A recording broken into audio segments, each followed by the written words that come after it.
In the 1980s in Ecuador, fear began to take root in the streets, in the marketplaces, and in the rural towns that stretched into the mountains. Girls were disappearing, one after another, as if the earth itself had opened to swallow them. Families reported missing daughters, neighbors whispered of dark forces, but what truly stalked them was not supernatural. It was a man, quiet, unassuming, ordinary in appearance, yet carrying within him one of the darkest compulsions in the history of South America. His name was Daniel Camargo Barbosa. By the time he was captured, he calmly confessed to killing more than 70 young girls in Ecuador, in addition to several more in Colombia. With his chilling detachment, his murders became one of the worst atrocities ever committed in Latin America. Daniel Camargo's life began in Colombia in 1930, in poverty and neglect. His mother died when he was a boy, and his father remarried a woman whose cruelty marked him deeply. Accounts from his early life tell of beatings, humiliation, and a constant atmosphere of disdain. He grew up without love, without stability, and without the sense of safety that shapes children into balanced adults. Instead, Daniel grew bitter.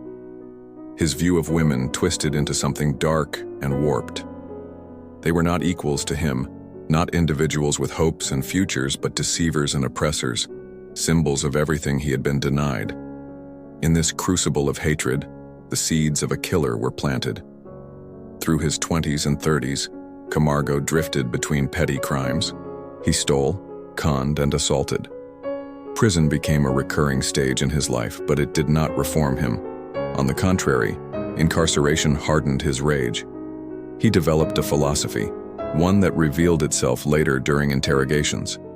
Women, he said, were corrupt, deceitful, and deserved punishment. It was a grotesque worldview, a justification for the horrors he would unleash. In the 1970s, Camargo's violence escalated. In Colombia, he raped and murdered several young girls. He was caught and convicted, but the justice system failed. Through corruption, incompetence, and bureaucratic weakness, Camargo managed to escape custody. It was a failure that would cost Ecuador dearly. By the early 1980s, Camargo had crossed the border, vanishing into a society unprepared for the monster it had inherited. At that time, Ecuador was struggling with poverty and political instability. Law enforcement was poorly equipped, with limited technology, stretched thin across vast regions. Many crimes in rural communities went uninvestigated. The poor had little influence, and their pleas often went ignored. Camargo saw opportunity. Here was a society where missing girls could be dismissed as runaways, where bodies discovered in forests or ravines could be attributed to accidents or assaults without thorough inquiry.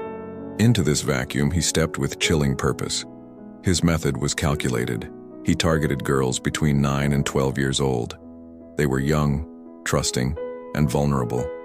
Camargo lured them away with promises of toys, candy, or small errands. His demeanor, slight, soft-spoken, almost timid, made him seem harmless. Few suspected the horror he carried inside. Once he had them alone, in secluded places, ravines, mangroves, wooded areas, he raped them. Then, with cold efficiency, he strangled them.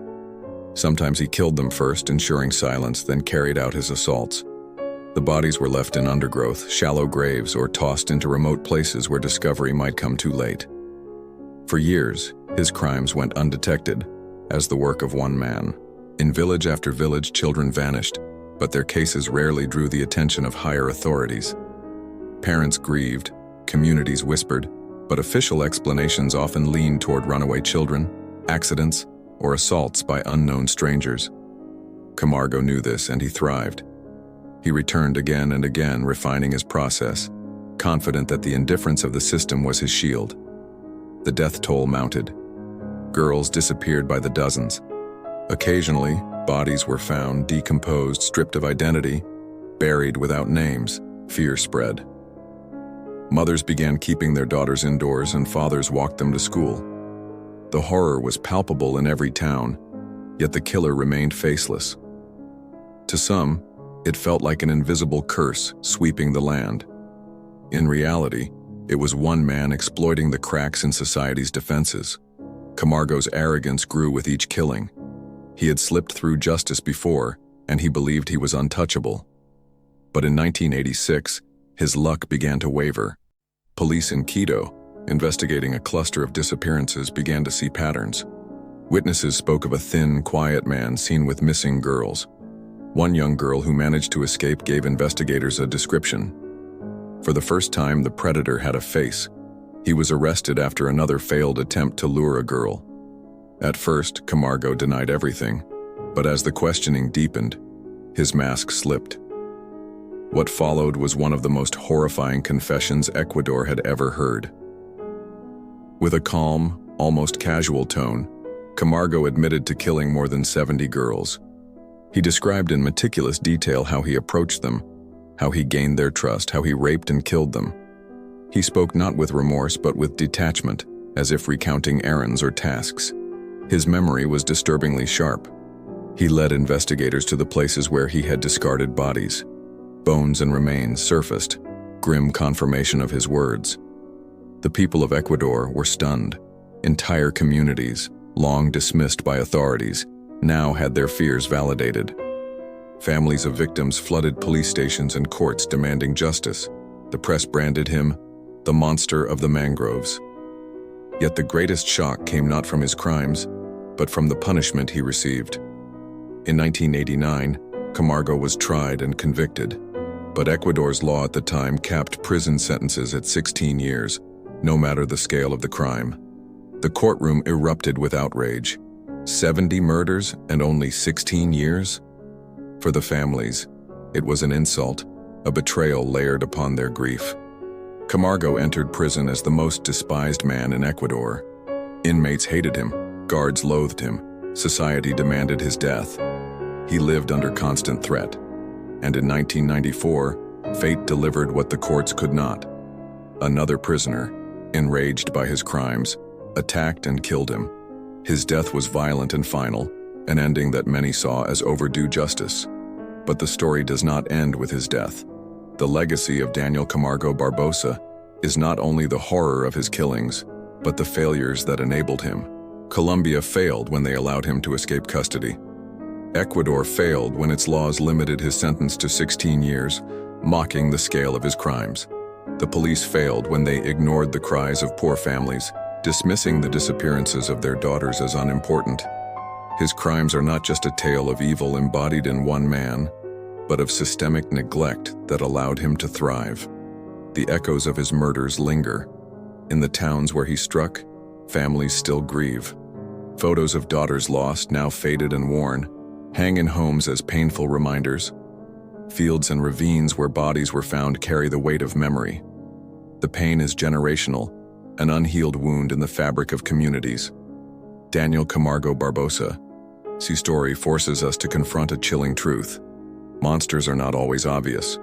They may wear ordinary faces, speak softly, pass unnoticed in crowds. What makes their crimes possible is not only their own cruelty, but the silence and blindness of systems that should protect the vulnerable. When society ignores the pleas of the poor, when justice is weak, predators flourish. And so as history remembers his name, it must also remember the girls whose lives were stolen. They were not statistics, not numbers in a confession. They were children, daughters, sisters, loved ones with futures erased. To tell this story is to honor them, to ensure they are not forgotten, and to remind ourselves of the cost of indifference. Don't forget to like this video, share your thoughts in the comments, and subscribe to Crimson Narratives for more haunting stories from the darkest corners of human history. Because only by remembering can we honor the victims, and only by telling these stories can we guard against the monsters who walk among us.